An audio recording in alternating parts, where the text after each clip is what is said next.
안녕하세요. 책한민국입니다. 오늘 소개할 책은 철학자의 불교 공부 노트, 지은이는 지지 엔즈, 미국 뉴욕 주립대학교 버팔로 캠퍼스에서 철학 박사학위를 취득했다.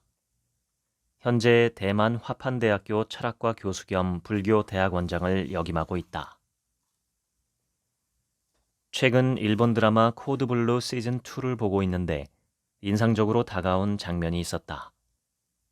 남자 주인공은 구명 헬기를 타고 이동해 환자를 치료하는 플라이어 닥터 후보생이다. 그는 몇 년 전 돌아가신 모친의 사인을 알게 된 뒤 할머니에게 엄마의 제삿날 함께 제사를 지내러 가자고 약속을 한다. 그는 제삿날 무덤 앞에서 한 가지 중요한 결심을 말하기로 마음먹는다. 하지만 제사를 지내기로 한 당일 응급실에 갑자기 많은 환자들이 밀려 들어오는 바람에 이 약속을 지킬 수가 없게 되었다. 이 남자 주인공은 그 상황을 어떤 심정으로 마주했을까? 여자 주인공이 남자 주인공을 위로하자 남자 주인공은 전혀 개의치 않는 태도로 언제나 마찬가지였어. 제삿날 당일 꼭 가려고 하지는 않았어. 라고 말했다. 간단하게 말해서 이 사건은 그에게 조금도 장애가 되지 않았다. 의료 환경을 원망하지 않았고 운수가 나쁘다고 원망하지도 않았으며 자신이 불쌍하다고 느끼지도 않았다. 그저 단순히 생각을 돌려 하루 지나서 가면 돼 라고 생각했다. 그런데 어차피 언제나 마찬가지였는데 어째서 처음부터 형편이 되는 휴일에 가서 가능한 빨리 그 일을 처리하지 않고 하필 굳이 제사 당일에 가서 말하려고 했을까? 이유는 간단하다. 제삿날은 매우 중요한 상징적인 의미가 있기 때문이다. 그러나 만약 당일에 실제로 할 수 없다면 억지로 할 필요는 없는 것이다. 인연이라고 생각하고 인연이 닿는 대로 하면 된다. 이러한 식의 대처 방식이 발상의 전환이다. 생각을 바꾸면 막혔던 것이 광활한 하늘과 바다처럼 탁 트인다. 신경 쓰이는 대부분의 일들도 이러한 지혜와 내면의 대범한 자유를 지니고 마주하기만 하면 불필요한 많은 고통을 저절로 피할 수 있으며 여러 가지 생활의 즐거움을 얻을 수 있다. 이러한 대처 방식은 불교에서 매우 강조하는 집착하지 않음, 즉 무집착이다. 집착하지 않을 수 있는 지혜와 자유이다. 평소 문제가 없을 때는 습관대로 일을 처리하고 문제가 생기면 고정관념을 내려놓고 생각을 전환하여 지금 당장 처리할 수 있는 적합한 처리 방법을 찾으면 고민은 저절로 줄어든다.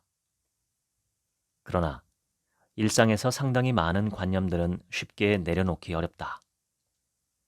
예컨대 아집은 나라는 개념에 대하여 집착하는 것인데 자신이 이에 빠져 있다는 것을 알아차리기조차도 쉽지 않다. 집착을 내려놓게 되면 이고등락, 즉 괴로움을 떠나 즐거움을 얻는다. 이것이 불교의 중요한 목표이다. 나는 개인적으로 불교를 종교로 여기고 믿는 것이 아니기 때문에 엄밀히 말하면 불교도라고 할 수 없다. 내가 불교를 탐구하는 동기는 그 안에 깊은 지혜가 있다는 것을 느꼈기 때문이다.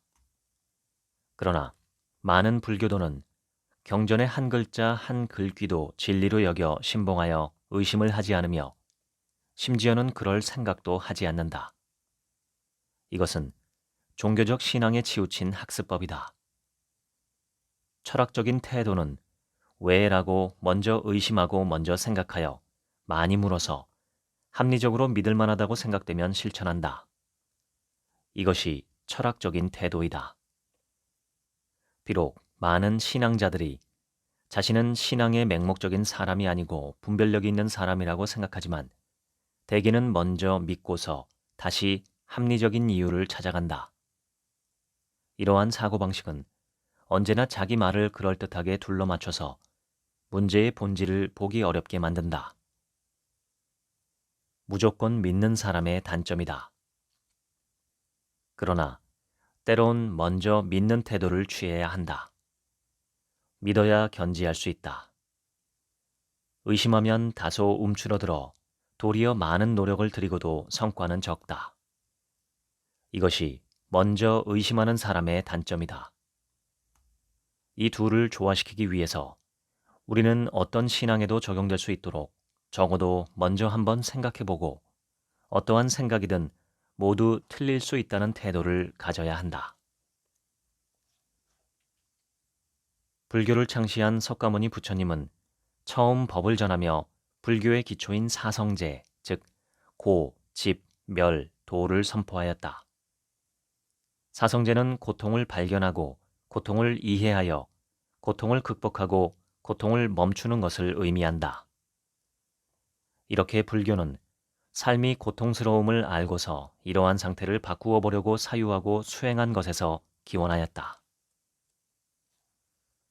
불교에서는 인생은 기본적으로 고통스러운 것이고 적어도 즐거움보다 고통이 많다고 본다. 이러한 비관주의적 사고는 동양에만 있었던 건 아니다. 서양의 고대 그리스 신화에도 유사한 내용이 실려 있다. 어느 날 행복과 쾌락을 추구하던 프리기아 국왕 미다스가 숲의 신을 만나자 물었다. 세상에서 가장 행복한 일은 무엇인가요? 숲의 신이 고개를 가로저으며 동정어린 눈길로 그를 바라보며 한숨을 쉬며 말했다. 가엾은 인간이여. 이러한 일은 알려고 하지 않아야 좋지만 기왕 물었으니 내가 대답해 주겠소. 그대가 인간이 된 지금 이미 가장 행복한 것을 이뤘다오. 가장 행복한 것은 아예 태어나지 않는 것이기 때문이요. 그대가 추구할 수 있는 것은 그 다음으로 행복한 일뿐인데 그것은 빨리 죽는 것이요. 정말로 전형적인 비관주의 사상이다. 그러나 옛 사람들의 말이 오늘날까지 전해질 수 있었던 까닭은 그것이 어느 정도 참고할 가치가 있기 때문이다. 불교의 추리는 다음과 같다. 인생은 비록 즐거움보다 고통이 많지만 변화시킬 수 있다.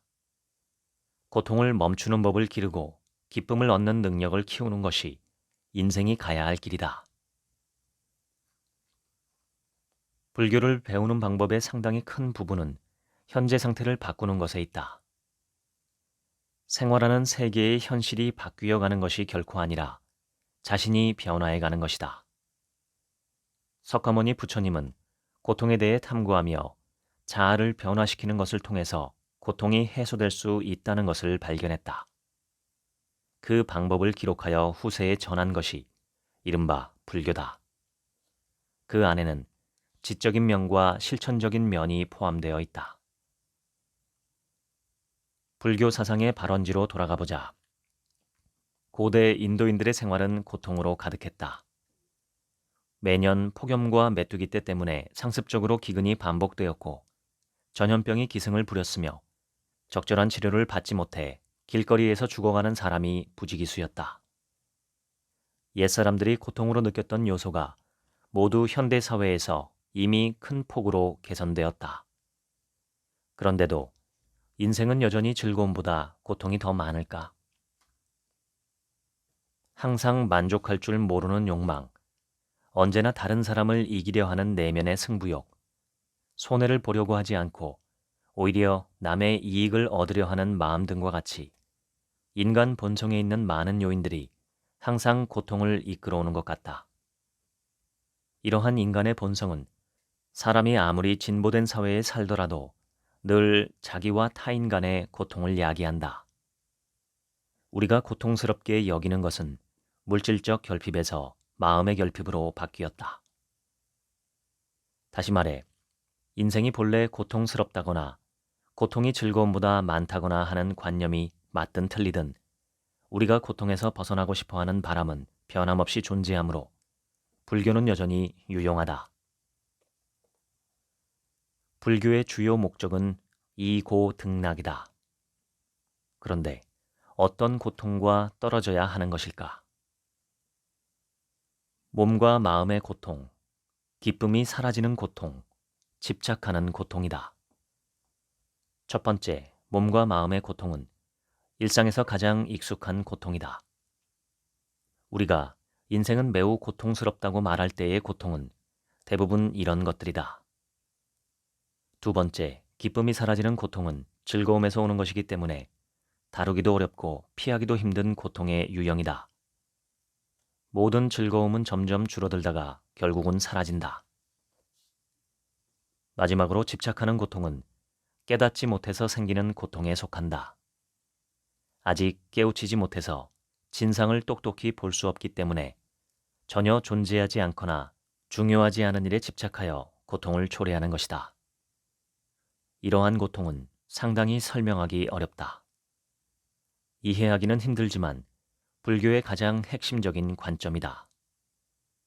깊이 뿌리 박힌 집착을 뽑아버렸다면 몸과 마음의 고통도 없앨 수 있다. 불교는 이고 등락의 초점을 집착의 고통을 제거하는 데 두고 있다. 집착으로 인한 고통을 철저히 뿌리 뽑는 것은 쉽지 않다. 사람들은 흔히 집착에 빠지고도 알아채지 못하기 때문이다.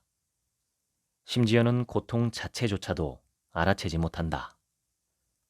많은 사람이 스트레스 속에 살면서 그것에 익숙해지면 심지어 자신이 어떤 스트레스가 있는지 모르고 있다가 스트레스가 몸을 망칠 때가 되어서야 비로소 상황이 심상치 않다는 것을 알게 되는 것처럼 말이다.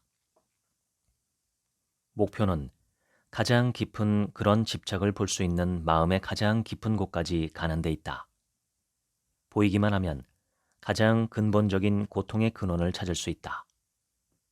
그러나 매우 재미있는 점은 불교를 수행한 수많은 고승들이 여행을 다녀오고 나서 하하하 웃으며 우리에게 거기에는 아무것도 없다고 말한다는 점이다. 고통의 근원은 공인 것이다. 그런데 고통의 근원이 공이라면 고통은 도대체 어떻게 발생한 것일까? 정답은 무명이다. 단도직입적으로 말해서 불교는 우리에게 고통의 근본은 스스로 번뇌를 자초하는 데 있다고 말한다. 그러나 고통 속에 빠져 있는 사람은 자기가 스스로 자초한 번뇌에 빠져 있다는 것을 깨닫지 못한다. 불교의 이러한 말에 동의하지 않는다. 이것이 바로 미혹된 자와 깨달은 자의 차이이다. 불교를 공부하는 목적은 깨달은 자가 되는 데 있다.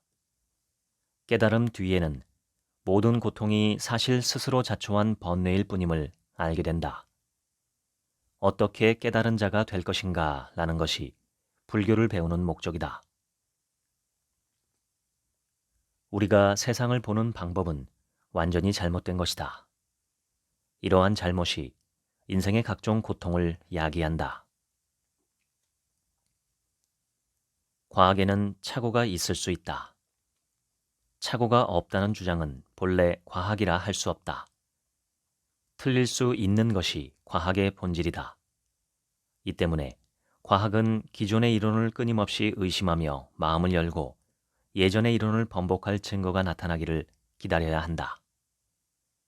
따라서 우리는 오늘날 과학이 최후의 진리라고 확신할 수 없다. 아직 발견되지 않은 착오가 있을지도 모르며 미래에 대폭 수정할 기회가 생길 수도 있다. 가장 중요한 과학의 기본 관점은 유물론이라고 할 수 있다.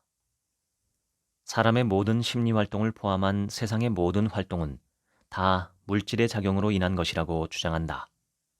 다시 말해 우리의 어떠한 사상, 감정, 이념, 의식까지 모두 물질 그리고 대뇌의 작용으로 생겨난 것이라는 것이다. 유물론적 관념 속에는 사후에도 존속할 수 있는 비물질적 영혼의 존재에 대한 여지는 없다. 그러나 비록 유물론적 관점이 분명히 오늘날 과학의 주류이기는 하지만 사실 아직 실증되지 않았으며 학계는 이 의지에 대해 아직도 대립하는 논쟁으로 가득 차 있다. 예를 들어 만약 정말로 유물론을 믿어야 한다면 인간 마음의 모든 활동은 넓은 의미의 물리적 현상이며 거의 일정한 법칙에 의해서 작동한다고 주장해야 한다. 그런데 여기에 무슨 잘못이 있을까? 우리가 살면서 결정을 하는 줄 알았던 여러 가지 선택들이 사실 모두 허상일 뿐이라는 것이다. 자유의지라는 것은 존재하지 않는다는 것이다. 우리의 모든 결정은 100%다 자기의 의지로 결정되는 것이 아니다. 왜냐하면 진정으로 결정을 내릴 의지의 존재가 전혀 없기 때문이다.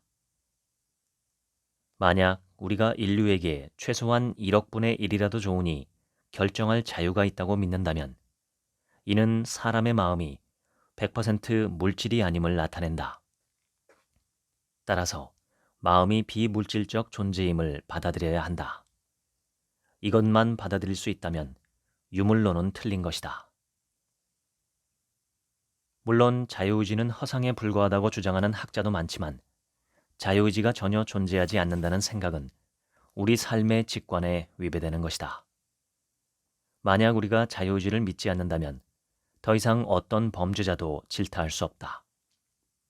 왜냐하면 어떤 범죄도 범인이 내린 결정이 아니기 때문이다. 이렇게 되면 누구든지 어떠한 책임도 져서는 안 된다. 왜냐하면 모두가 책임을 질 만한 결정력이 없기 때문이다. 법원은 어떤 사건도 심리하지 않아야 하며 교도소는 모든 범죄자를 석방해야 한다. 그들도 무고한 피해자이기 때문이다. 그런데 유물론을 믿는 사람은 대부분 깊은 생각을 하지 않은 채 자유의지를 믿고 있다. 언뜻 보아도 모순이다. 하지만 이런 관념을 해체하기는 쉽지 않다. 오늘날 양자역학에서 관찰되는 입자 현상도 유물론이 틀렸을 가능성이 매우 크다는 것을 알려주고 있다. 과학자들은 입자가 관찰되지 않았을 때는 일종의 확률적인 방식으로 존재하지만 관찰된 뒤에는 확실한 존재로 바뀌게 된다는 것을 발견하였다. 과학자들은 양자가 왜 이러한 특질을 가지고 있는지 전혀 모른다. 우리는 그것들은 이렇다고 말할 수밖에 없다. 이것이 과학 실험실에서 발견한 상황이다. 이 현상에서 중시해야 할 점은 관찰이 왜 입자의 상태를 변화시킬 수 있는가에 있다. 오늘날 과학 실험은 상상할 수 있는 모든 물리적 교란 요소를 제거할 수 있기 때문에 우리가 관찰하는 순간에 무슨 일을 해서 입자의 작동을 방해하는 것은 전혀 아니며 우리가 어떤 방식으로든 그것을 관찰하면 그것은 곧 확정적인 존재로 바뀔 것이다. 중요한 점은 입자는 어떠한 물리적 방해를 받지 않지만 그것들의 존재 방식은 오히려 바뀌게 된다는 것이다. 우리가 인과율에 호소한다면 모든 사물의 변화에는 반드시 그 원인이 있음을 믿게 된다. 그렇다면 입자의 변화를 가져오는 원인은 무엇일까? 물질적 요인이 아니라면 비물질적 요인만이 있을 뿐이다. 만약 그렇다면 유물론의 신화를 깨뜨릴 수 있을 것이다. 이렇게 되면 과학도 크게 바뀌어야 한다. 만약 이러한 비물질적 요인이 인류의 관찰에서 나왔다면 관찰은 또 하나의 마음의 힘인 것이다. 그것은 곧 사람의 마음이 비물질적인 특성을 지니고 있다는 것을 나타낸다. 이러한 결과는 이미 유물론에 대한 우리의 신념을 큰 폭으로 약화시켰다. 사람들은 고통에서 벗어날 수 없을 때 각종 쾌락을 추구하며 고통을 등한시한다. 그런데 불교의 고승들은 욕망을 충족시키고 즐거움을 추구하는 방법으로는 진정한 이고 등락을 할 수 없다는 것을 깨달았다. 왜냐하면 고통을 등한시하는 것은 한순간의 효과가 있을 뿐 한순간의 즐거움은 오래 갈 수 없고 권태로워지고 재미가 없어지며 심지어는 삶의 의미도 없는 허무감이 떠올라 진정으로 이고 등락할 수 없다. 이것이 불교에서 말하는 두 번째 고통인 즐거움이 사라지는 고통이다. 검증 방식은 불교를 공부하는데 매우 중요한 과정이다. 검증하고 나서야 옛 사람들의 지혜를 정말로 받아들여 자신의 능력으로 전환할 수 있다. 이러한 변화는 크게 다음과 같은 두 부분으로 나눌 수 있다. 첫 번째는 지혜부터 시작하는 것이다. 불교는 고통의 주된 근원 가운데 하나가 잘못된 지식이나 잘못된 사고에서 나온다고 본다. 지성적인 문제만 해결된다면 상당히 많은 정도의 고통이 풀리는 것이나 다름없다. 두 번째는 수행부터 하는 것이다. 즉, 실천에 의해 자신을 변화시키는 것이다. 불교의 중요한 점 가운데 하나는 어떻게 하면 여러 가지 마음의 집착을 없앨 것인가를 탐구하는 것이다. 그러려면 반드시 먼저 고통의 근원을 탐색해야 한다. 어느 날 화판대학 이사장인 비구니 오관법사와 이야기를 나눌 기회가 있었다. 스님은 당신이 탐욕, 분노, 어리석음에 대해 체득한 깨달은 경험에 대한 이야기를 들려주었다. 스님이 홀로 좌선을 하고 있었는데 개미 한 마리가 소리 없이 탁자 위에 나타나서 천천히 이동하며 스님의 마음 세계를 어지럽혔다. 늘 깨끗한 것을 좋아하는 스님은 자기도 모르게 소매를 흔들어 작은 개미를 털어내려고 했다. 이 순간 스님은 탐욕, 분노, 어리석음의 본 모습을 보았다. 세심실 방 안은 이미 충분히 깨끗했다. 개미 한 마리를 용납하지 못하는 것은 욕심이다. 개미가 만든 조그마한 흠에 신락 같은 화가 느껴지는 것은 분노다. 완벽한 청결에 대한 아집은 어리석음이다. 이렇게 생활하는 곳곳에서 탐욕과 분노, 어리석음의 영향을 받은 곳을 찾아내고 성찰하며 자신이 변할 수 있다면 이고 등락의 길로 성큼 나아갈 수 있다. 탐욕이 왜 고통의 근원일까? 우리가 다른 사람의 재산이나 아름다움을 탐내려고 할 때 그저 얻지 못한다고 상상하는 것만으로도 고통스럽다. 왜냐하면 상상은 욕망을 불러오고 욕망이 생기면 욕망을 채우려고 하고 욕망을 채울 수가 없으면 고통을 느끼기 때문이다. 그런데 반대로 욕심이 채워진다면 고통스럽지 않을 뿐만 아니라 오히려 즐거울까? 누구나 설사 정당한 경로로 욕망의 만족을 추구했더라도 욕망이 충족되고 나서는 비록 즐겁겠지만 이 충족을 위해서는 욕망이 갈수록 커져 채우지 못해 이르게 되는 고통에 대한 대가를 치러야 한다. 이고 등락을 하려고 반드시 모든 욕망을 끊어야 하는 것은 아니지만 적어도 어느 단계에서는 멈추어야 한다. 욕망에 계속 흔들리는 마음을 멈추는 것은 사실 탐욕을 멈추는 것이다. 나는 학창시절에 오토바이 한 대를 갖고 싶어 했다. 버스를 기다리는 시간을 들이지 않아도 되고 마음대로 돌아다닐 수 있었기 때문이다. 그런데 막상 오토바이가 생기고 나니 비록 처음에는 기분이 매우 좋았지만 곧 익숙해져서 그 즐거움이 줄어들었다. 겨울에 비가 오는 날이면 습하고 추워서 오토바이 타기가 몹시 괴로웠다. 그래서 자동차를 가진 사람이 부러웠다. 그런데 자동차를 갖게 되자 점점 자동차의 장점에 또 값비싼 차를 타면 훨씬 좋겠다는 생각이 들기 시작했다. 갖고 싶은 욕망과 상관없이 이 마음이 하루도 멈추지 않았다. 좋은 차를 사고 나면 요트나 비행기를 갖고 싶어 할지도 모르며 심지어 개인 우주선을 갖고 싶어 할지도 모른다. 우리가 끊임없이 내적인 갈망을 좇기만 하면 만족할 날이 없을 것이다. 기존에 충족된 욕망이 주는 즐거움은 끊임없이 줄어들 뿐만 아니라 새로운 욕망에 대한 불만족은 고통을 야기한다. 우리가 어느 단계까지 욕망을 채우든 간에 고통에서 벗어날 수 없다. 고통에서 벗어나려면 계속 더 많은 것을 갖고 싶어하는 욕심을 부리지 말고 욕심을 어느 단계에서 멈춰야 한다. 사람들은 항상 내 욕망은 높지 않아. 조금만 더 있으면 나는 그것으로 만족해. 라고 생각한다. 그러나 사람들은 흔히 옷장에 아무리 옷이 많아도 늘 입을 옷이 없어. 행복은 멀지 않은 곳에 있지만 영원히 도달할 수 없어. 라고 말한다. 고대의 불교를 수행한 사람들은 이러한 이상한 심리가 생활에 끊임없이 불만족의 고통을 가져다주고 심지어 이러한 욕망을 추구하기 위해 애를 쓰며 부당한 수단을 써서 화를 불러오게 하는 것을 발견했다. 고통의 근원을 따져보니 탐욕이 화를 부르는 것을 깨닫게 되었다. 따라서 이고등락을 추구하는 과정에서 탐욕을 멈추는 것이야말로 우리가 진정으로 노력해야 할 목표이다. 그렇다면 분노는 또 어째서 고통의 근원일까? 화내는 것, 즉 분노 자체가 곧 불쾌한 일이며 사람과 사람들 사이에 갈등을 일으키기도 쉽기 때문이다. 참기만 하면, 그리고 그것이 오래되면 더 큰 문제가 생길 수 있다. 참는 것이 아니라 멈추는 능력을 길러야 한다.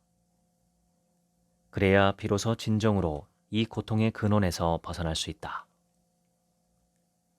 고대 성현 대덕들이 많은 시행을 해보고 나서 우리가 불가능하다고 여기는 것들이 사실은 가능하다는 것을 깨달았다.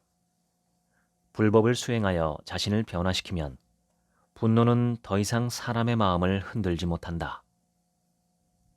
더 중요한 문제는 어리석음과 집착이 서로 밀접한 관계가 있다는 점이다. 우리가 강력한 집착으로 인해 어떤 일을 내려놓지 못할 때는 보통 생각이 어떤 관념에 갇혀 벗어나지 못하기 때문이다. 불교는 고통의 근원이 탐욕과 분노 그리고 어리석음이라고 본다. 이 말은 쉽게 탐욕과 분노 그리고 어리석음이 모든 고통의 근원이라고 풀이될 수 있지만 이는 적절치 못한 해석이다. 그나마 적절한 해석은 탐욕과 분노 그리고 어리석음이 많은 고통의 근원이다. 혹은 탐욕과 분노 그리고 어리석음은 고통의 주된 근원이다 라고 할 수 있다. 분노는 화를 내고 성내는 것이다. 이것은 상당히 분명한 정서이기 때문에 알아채기는 탐욕보다 더 쉽지만 벗어나기는 탐욕보다 훨씬 더 어렵다. 탐욕을 알아챌 수 있을 때 원하기만 하면 적어도 당장 탐욕의 원동력을 막을 수 있다. 그러나 분노는 매우 다르다. 마치 껌이 신발 바닥에 붙은 것처럼 떼어내기 매우 어렵다. 분노의 마음을 극복하는 것은 대략 두 가지 방면에서 시작할 수 있다. 첫째, 지혜를 향상시키는 것이다. 자신의 어린 시절을 생각해보자. 낮잠 시간에 옆 짝꿍의 팔꿈치가 책상 중앙선을 넘어오면 엄청 화가 났던 것처럼 어떤 일에 대단히 신경을 썼을 것이다. 그러나 어른이 되고 나서 돌아보면 그러한 마음이 가소롭게 여겨질 것이다. 이러한 것들은 모두 지혜가 향상된 것이다. 이러한 성장 궤적을 계속 따라가기만 하면 화내는 일은 갈수록 줄어든다. 지혜는 삶의 이력에 따라 향상될 것이다. 한 가지 중요한 관건은 화내는 이면에는 항상 일종의 집착, 즉 자신이 반드시 옳다고 생각하는 것이 있다는 것이다. 그런데 문제는 자신이 반드시 정확하다고 생각하는 것이 실제로는 일종의 무지의 표현이라는 점이다. 따라서 무지가 화를 초래한다는 말은 실제로 지당한 명언이다. 우리가 조금만 더 지혜로워지면 자신이 반드시 정확하다고 확신하는 것이 사실 대단히 위험한 것임을 알 수 있다. 삶의 여러 가지 관점에서 깊이 생각해보면 표준이 되는 정답은 결코 없음을 알게 된다. 정답이 없는데 어떻게 자신이 반드시 정확한지를 판단하겠는가? 그 무지함을 아는 지혜가 있기만 해도 쉽게 분노하지 않는다.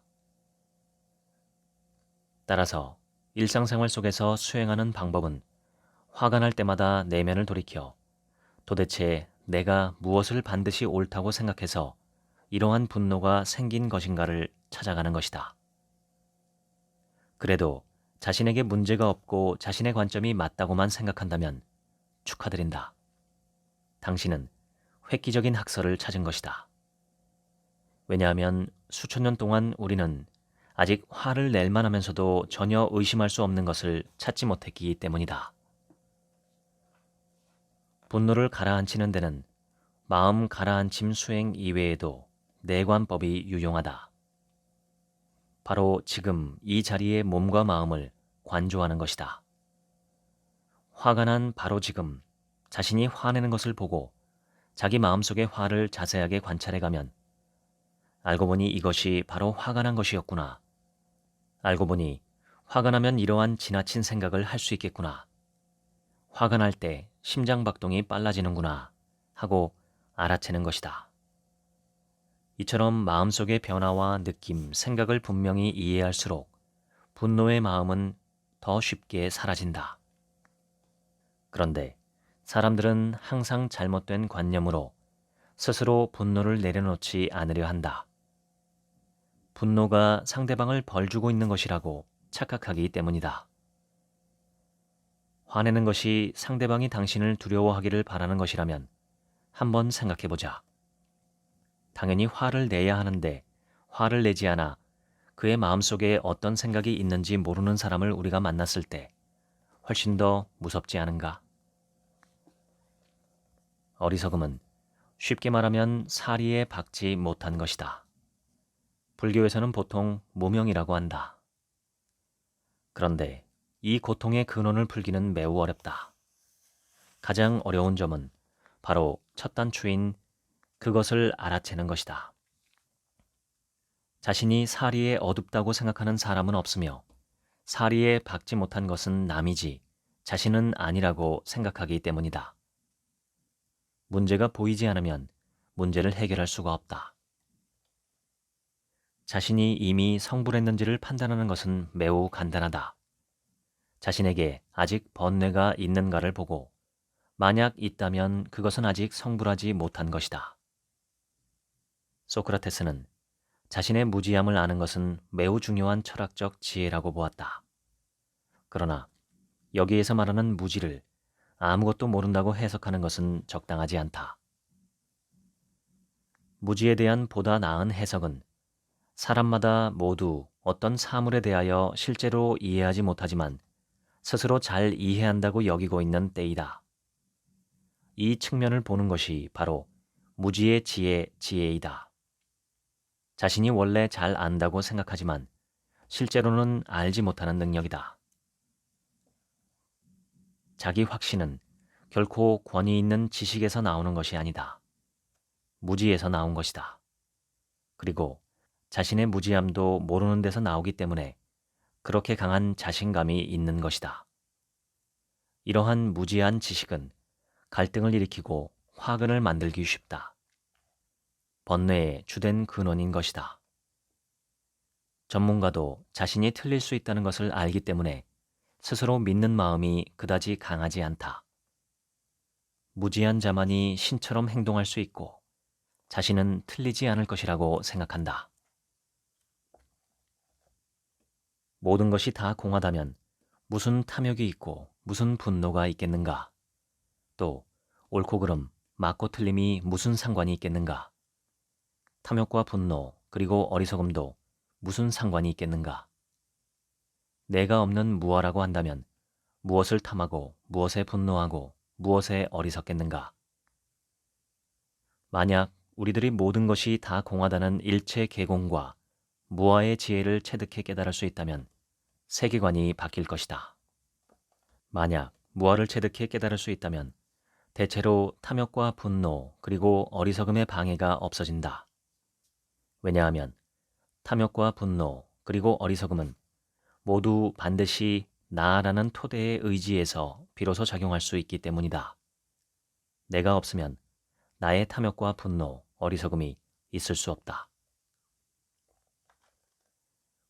우리가 더 묻고 싶어하는 문제는 나는 진짜 존재하지 않는 것인가? 이것은 너무 말도 안 되는 것 아닌가일 것이다. 이러한 질문에 서양 철학이 큰 도움이 될 수 있다.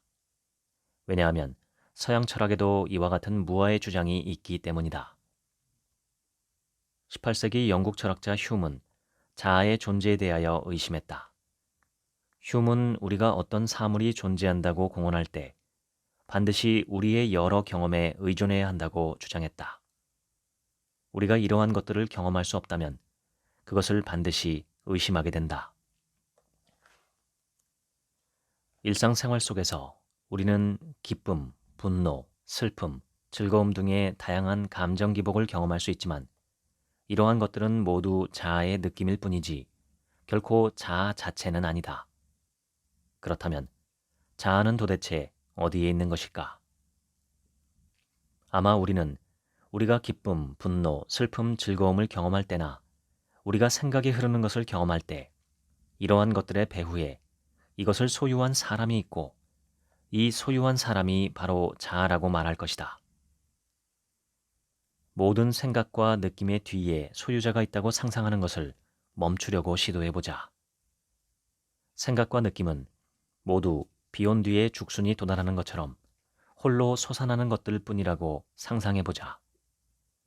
만약 우리가 더 이상 기쁨과 분노, 슬픔, 즐거움 뒤에 소유자가 있다고 상상하지 않는다면 이 소유자가 연기처럼 사라지는 것을 발견하게 될 것이다. 우리는 애니메이션을 보면서 그 내용과 장면에 감동을 받는다. 그리고 이 캐릭터들 뒤에 소유자가 존재한다고 상상할 수 있다. 하지만 그들 뒤에는 사실 아무도 없는 것과 마찬가지다. 다시 말해, 자아는 실제로 존재하지 않을 수 있다. 그러나 일상생활 속에서 자아에 관한 관념은 많은 고민과 고통을 만들어낸다. 성엄 법사는 자아를 찾는 것을 파초의 줄기를 벗기는 것에 비유했다. 한 겹 한 겹 벗기기 시작해서 끝까지 벗겨보면 아무것도 없는 것과 똑같다.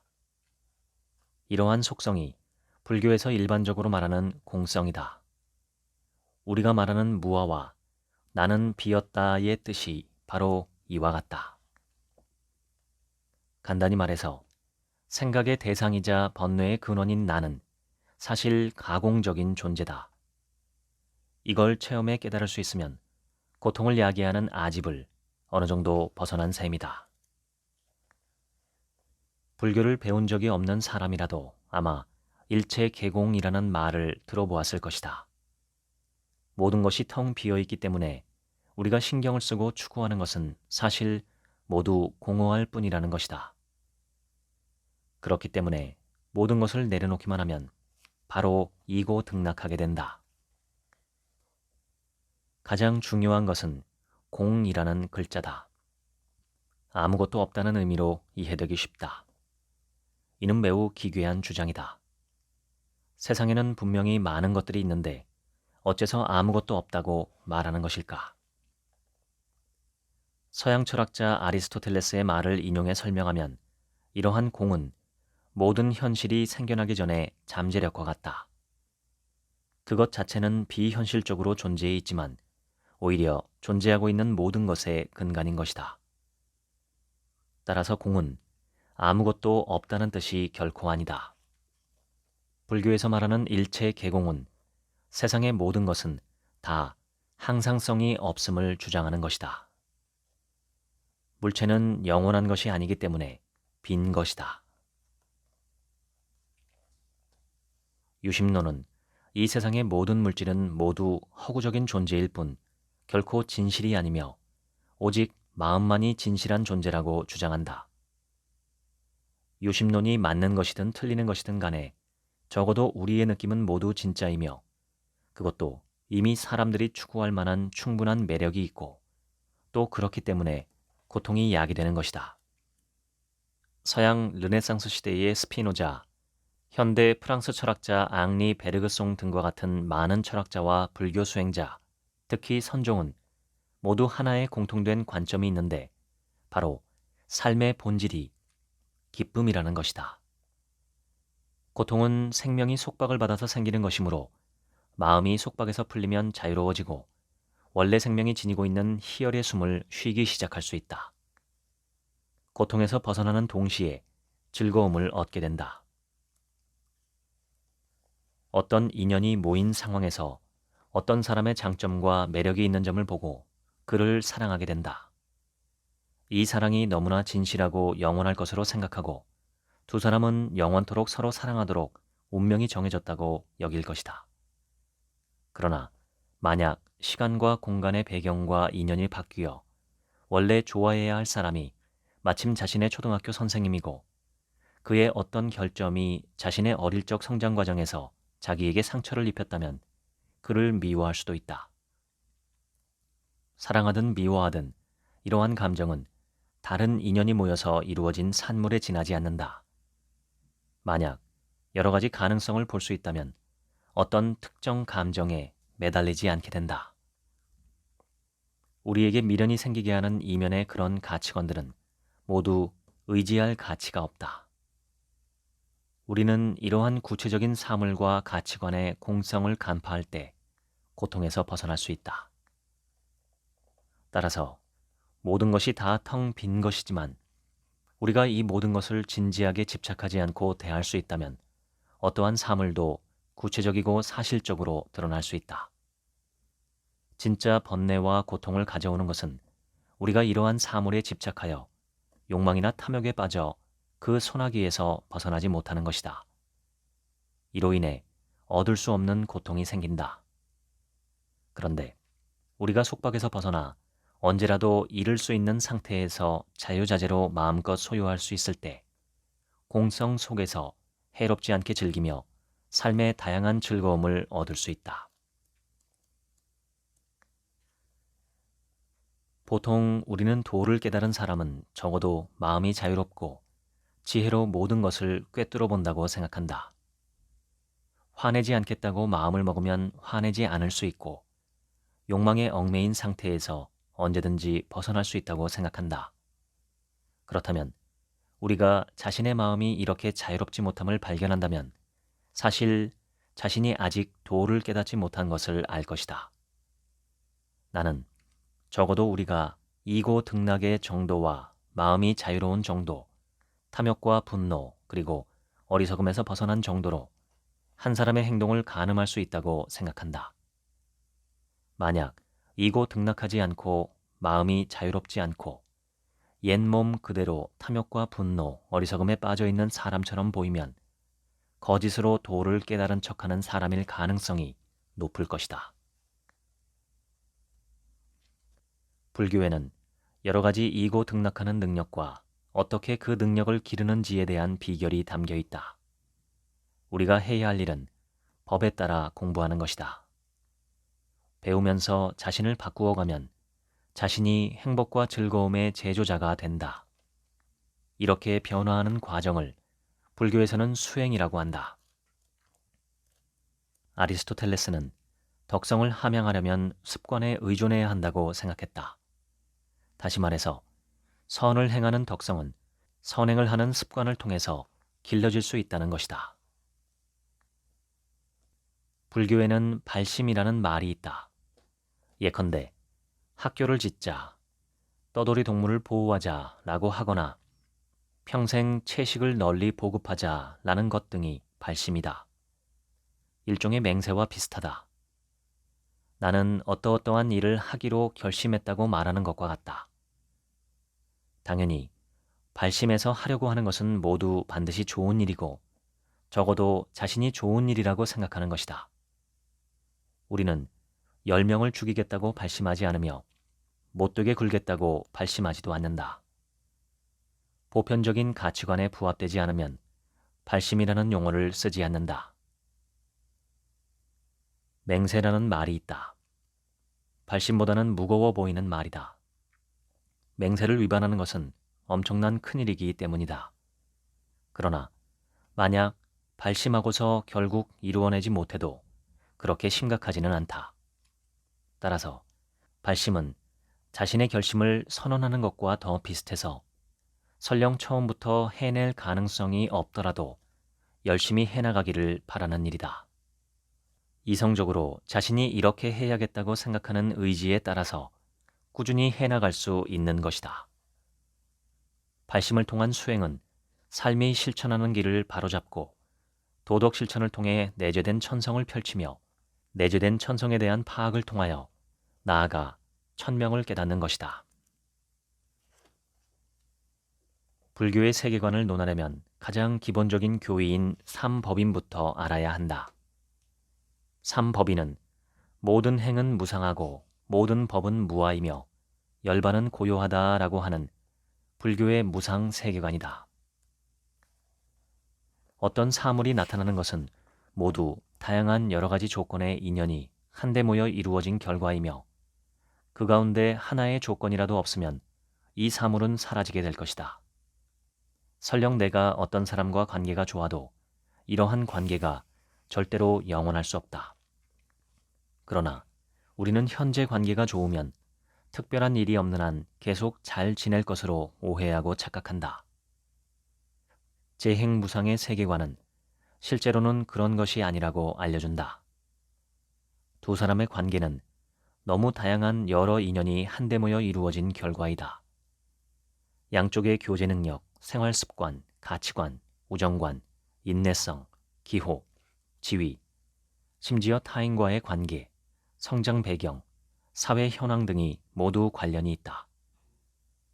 어떤 조건이 하나라도 바뀌면 좋은 관계는 깨질 수 있다.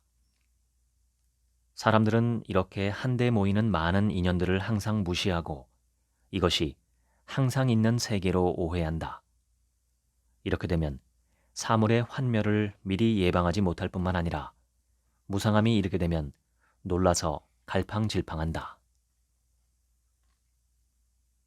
무상 세계관을 나의 존재 위에 응용하면 사실 그것이 곧 제법 무아의 관점이다. 나는 다양한 경험, 감정, 정서가 불처럼 솟아오르는 연속체이기 때문에 하나하나 모인 인연이 모두 생멸하고 있고 그것은 한데 모여 이루어진 산물이고 어떤 본원적인 존재의 체가 없다. 우리가 이러한 무상의 세계관으로 돌려서 모든 개념을 보게 되면 개념의 본원적인 존재는 사라진다. 불교를 배우는 사람은 항상 불교는 철학인가 라는 문제를 건드린다. 어떤 사람은 그렇다라고 하고 어떤 사람은 아니다라고 한다. 사실 두 대답 모두 맞다. 어떤 곳은 그렇고 어떤 곳은 그렇지 않기 때문이다. 고대 그리스 로마 시기의 철학은 모두 실천을 중요하게 생각했다. 행복을 추구하고 이고 등락하는 것이 목표였다. 하지만 현대 철학은 실천은 거의 다루지 않는다. 거의 이론만 논한다. 학자들은 어떤 등급의 학술지에 논문을 얼마나 발표했는가 하는 것만 중요시하고 개인의 삶과 내적 성장은 완전히 도외시하고 있다. 이 부분은 불교 수행자가 불교를 대하는 태도와는 차이가 크지만 오늘날 불교를 전공하고 수행은 하지 않는 많은 학자들과는 크게 다르지 않다. 학문의 이치만 연구하고 수행을 하지 않으면 애초 불교가 추구하고자 했던 목적을 잃게 된다. 수행만 하고 학문을 연구하지 않는 것도 좋지 않다. 눈 밝은 스승의 올바른 지도를 받지 못하면 자신이 잘못된 방향으로 가는데도 모를 수 있다. 불교는 이치를 논할 때 부정하거나 경전을 의심하는 말을 하지 않는다. 기껏해야 경전 기록이 잘못되었다고 의심하지 석가모니 부처님의 생각이 틀렸으리라고 짐작하지 않는다. 궁극적인 목표는 석가모니 부처님의 사상적 경지에 도달하는 것이지 그를 넘어서는 것이 아니다. 반면 철학은 어떤 경전이나 대철학자도 반드시 옳다고 여기지 않는다. 그래서 모든 이론에 도전하고 이론의 약점을 찾아서 더 합리적인 주장을 펼칠 방법을 강구하고 옛사람을 뛰어넘어 완벽한 이론을 추구하여 이루어지기를 기대한다. 따라서 철학은 모든 이론에 대해 먼저 회의적인 태도를 갖고 주장 하나하나를 엄격하게 점검한다. 정말 완벽한 이론은 존재하지 않으며 사람들이 찾기를 기다린다. 불교에서는 진리가 이미 석가모니 부처님에 의해서 밝혀졌다고 보는데 우리가 해야 할 일은 그것을 이해하고 따라가고 깨닫는 것뿐이다.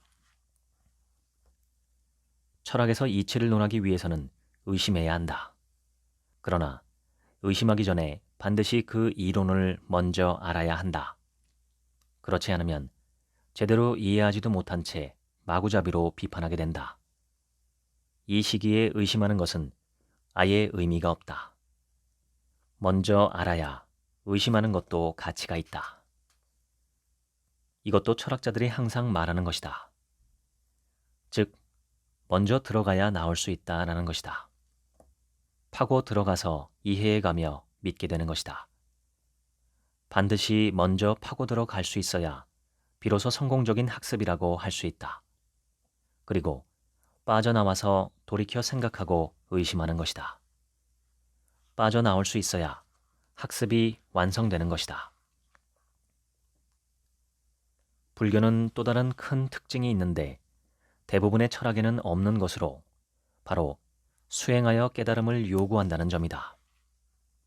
불교 수행인은 자신이 직접 실천하여 개인의 체험의 근거에 해답을 제시하고 무아를 깨닫고 공성을 발견하여 마침내 고통의 근원을 모두 말끔히 제거함으로써 최고의 기쁨을 얻는다. 해답을 믿으라는 것이 아니라 사람들로 하여금 직접 실증하도록 한 것이다. 불교는 단지 하나의 신앙으로서는 이고등락을 제대로 파악하는 비결이 될 수는 없고 따르는 사람 하나하나가 석가모니 부처님과 마찬가지로 스스로 해답을 찾아야 한다. 하나의 이론을 깨닫는 것은 이론의 합리성을 이해할 뿐인 것과는 다르다. 둘 사이에는 하늘과 땅만큼 큰 차이가 있다. 내가 들었던 다양한 불교 수행 법문 가운데 특별한 한 가지 방식이 있었는데 실천한 나에게 큰 도움이 되었다. 천태종의 관심 법문으로 일념심이라고 한다. 일념심 수행은 어떤 것일까? 자기의 마음이 일어나고 생각이 움직이는 하나하나를 관찰하는 것에서부터 시작해 모든 생각이 다 마음이 평온한 상태에서 흐르고 가볍게 마음이 들떠 조급해지지 않도록 하는 것이다. 특히 미세한 생각을 볼 수 있으면 자신에 대해 더 깊이 인식하게 된다. 이것 또한 자아를 인식하는 가장 직접적인 방법이다. 일념심 수행을 할 때는 마음이 일어나고 생각이 움직이는 것 하나하나를 차분한 마음으로 살펴야 한다.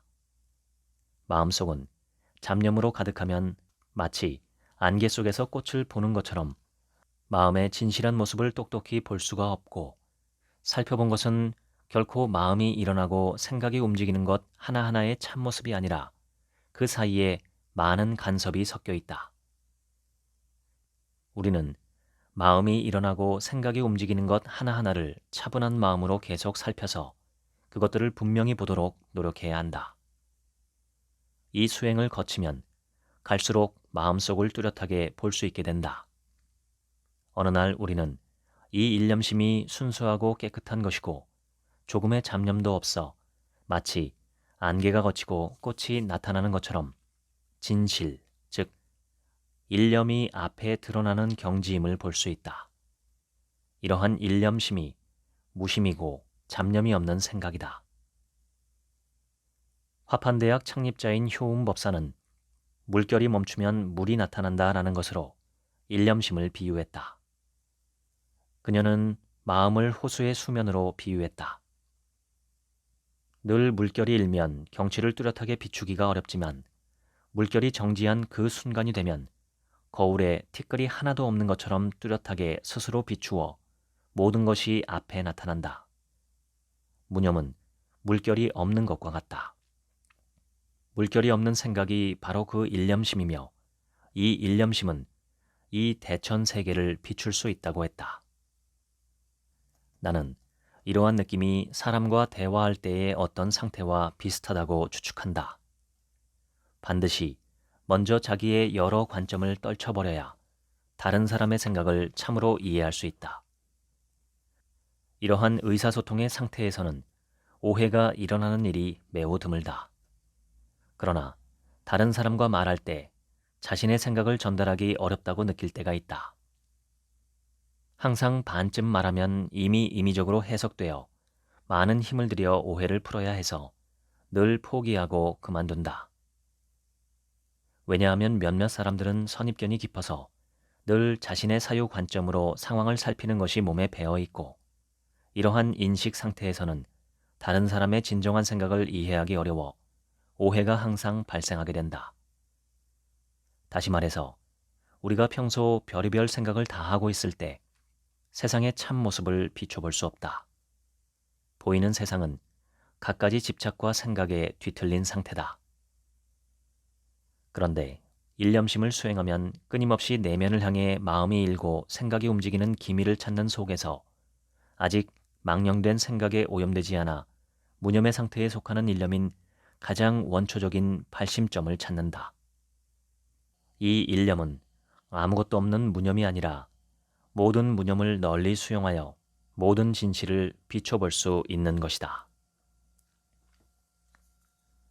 틱나탄 스님은 당신이 내면의 모든 소음을 멈출 수 있을 때, 당신이 고요함에 닿을 수 있을 때, 우레와 같이 귀의 고요를 뚫고 당신의 내면 가장 깊은 곳에서 울리는 외침이 들리기 시작할 것이다 라고 하였다. 정념을 통해서 가장 진실한 자신을 찾으면 가장 진실한 삶으로 나아갈 수 있다. 불교와 철학의 목표는 모두 인생의 진리를 추구하는 것이다. 철학은 이성적으로 설득력을 갖춘 최종적인 해답을 기대하고 불교는 개인이 마음으로 깨닫는 것을 더 기대한다. 집착을 없애는 데 쓸 수 있는 불교 지식을 배우려고 할 때 최대 난점은 지식이 얼마나 어려운가 하는 데 있지 않다. 오히려 문제는 마음속에서 다양한 사고들을 받아들이려고 하지 않는, 도무지 열려고 하지 않는 태도에 있다. 자신의 이러한 심리적 장애를 보지 못하는 대부분의 사람들이 곤경에 봉착하면 문제를 남 탓으로 돌린다는 것이다. 그러고는 내면에 자기만의 안락한 보금자리를 만들어 여전히 자신이 옳다는 맹목적 집착을 계속한다. 불교의 원시 교인은 주로 이고 등락, 그리고 수행에서 성불하고 깨달은 사람이 되어 고통에서 벗어나는 것을 목표로 한다. 사람의 손에 총 한 자루가 쥐어지면 혼란을 일으킬 수도 있고 질서를 유지할 수도 있다. 결국 어떻게 사용하는지가 한 사람의 내적 상태를 똑바로 보여준다. 다양한 지식은 이 총이 가진 힘처럼 힘을 부여하는 동시에 올바른 방향의 내면을 양성해야 한다. 유학의 관점에서 말하면 인성교육이고 불교의 입장에서 말하면 깨달음의 교육이다. 깨달음은 각성한다는 뜻이다.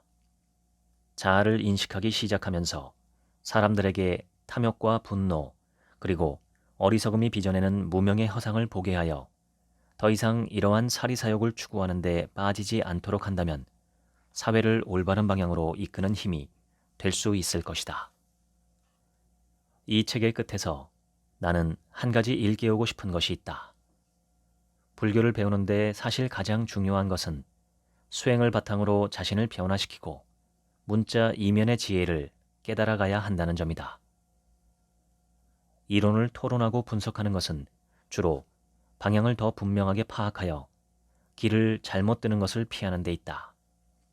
만약 수행하는 길에서 앞으로 나아가지 않는다면 그것은 아무런 의미가 없는 것이다. 다음은 담허 대사가 지은 영진 회영록의 끝부분이다. 내용은 아래와 같다.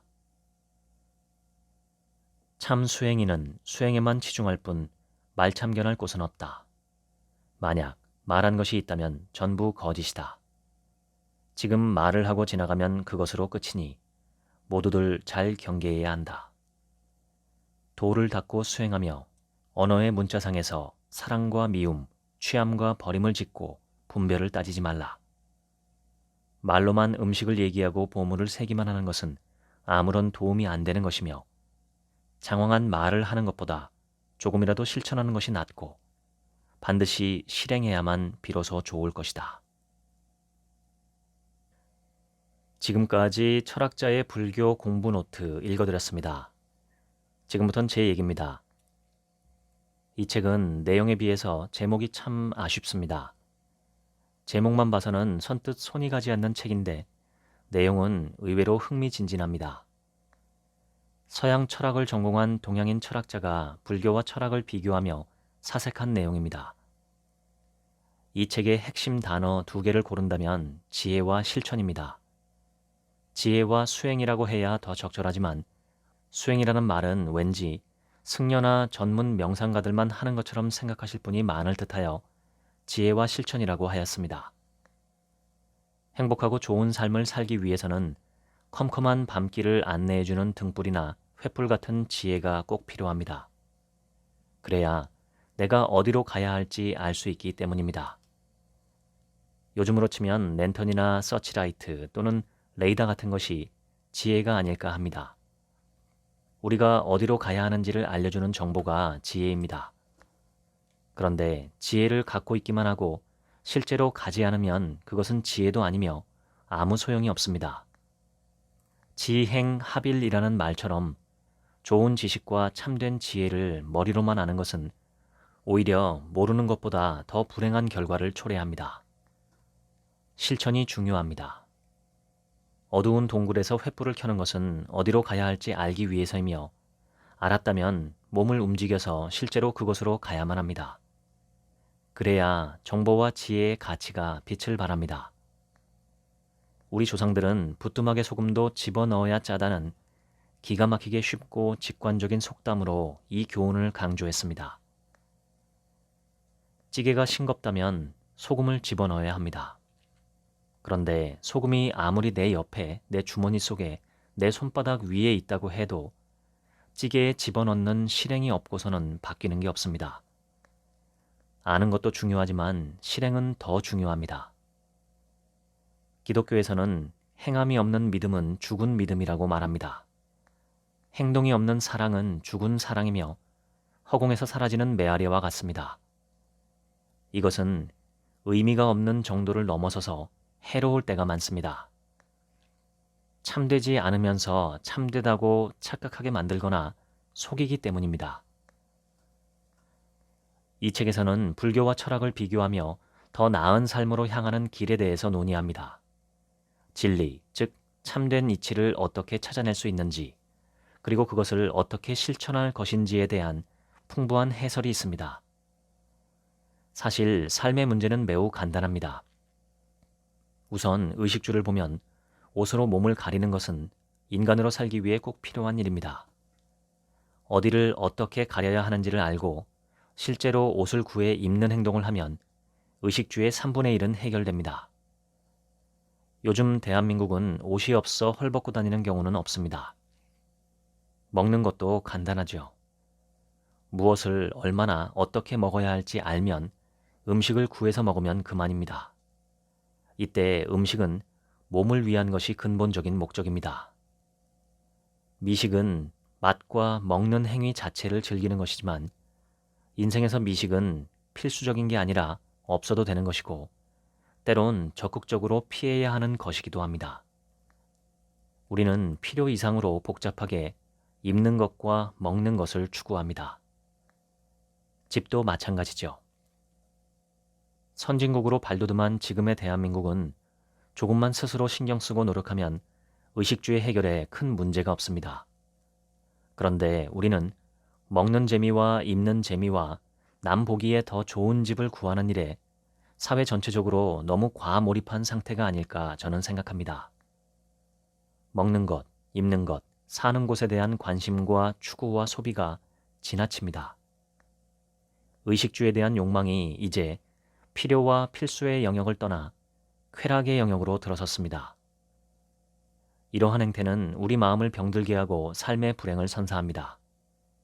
지금 우리나라 사람들이 누리는 의식주의 풍요로움은 전 세계 인구를 기준으로 할 때 톱클래스입니다. 의료복지도 전 세계 중 최상입니다. 사실 우리나라 국민들은 지구상에서 가장 행복해야 하는 사람들인데 자살률이나 행복도 조사 결과를 보면 실상은 정반대입니다. 정신적으로, 마음적으로 너무 빈곤하고 괴로워합니다. 이 기묘한 현상은 어디서부터 어떻게 손을 대야 할까요? 해결책 딱 하나만 꼽으라면 저는 독서를 꼽겠습니다. 대한민국이 잘 되고 행복하기 위해서는 지금보다 100배 더 왕성하게 독서 문화가 일어나야 한다고 봅니다. 그래야 정신과 마음이 성장하고 성숙하고 행복해지리라 봅니다. 기독교인들은 불교 서적을 읽어야 하고 불교인들은 기독교 서적을 읽어야 하며 온 국민은 철학책을 읽어야 합니다. 실제로 우리나라는 이러한 독서 문화와 정신 문명의 뿌리가 깊은 나라입니다. 최근 100년 동안은 참담한 어려움이 있었기 때문에 지금처럼 물질 문명에 눈이 먼 것 같은 상태가 되었지만 제 예상에 100년, 200년이 흐르면 원래 있었던 고도의 정신 문명 수준으로 돌아가리라 생각합니다. 저는 지금 이 시대, 이 세대의 책무가 바로 그 회복을 앞당기는 것이라고 믿고 있고 책한민국이라는 이름에도 그 염원을 담았습니다. 우리는 지혜를 배우고 실천해야만 합니다. 실천을 통해 검증하고 우리 자신을 변화시킬 필요가 있습니다. 그렇지 않으면 정체와 퇴보만이 우리를 기다립니다. 시작은 독서이며 나 자신입니다. 나 하나 깨어나는 것이 온 세상에 도움이 됩니다. 도서 판매량은 해마다 줄어들고 있지만 저는 언젠가 우리나라의 독서 문화와 정신 문화가 왕성하게 일어나리라 확신하고 그날을 기다립니다. 지금까지 책 한 민국의 하루치 생각이었습니다. 감사합니다.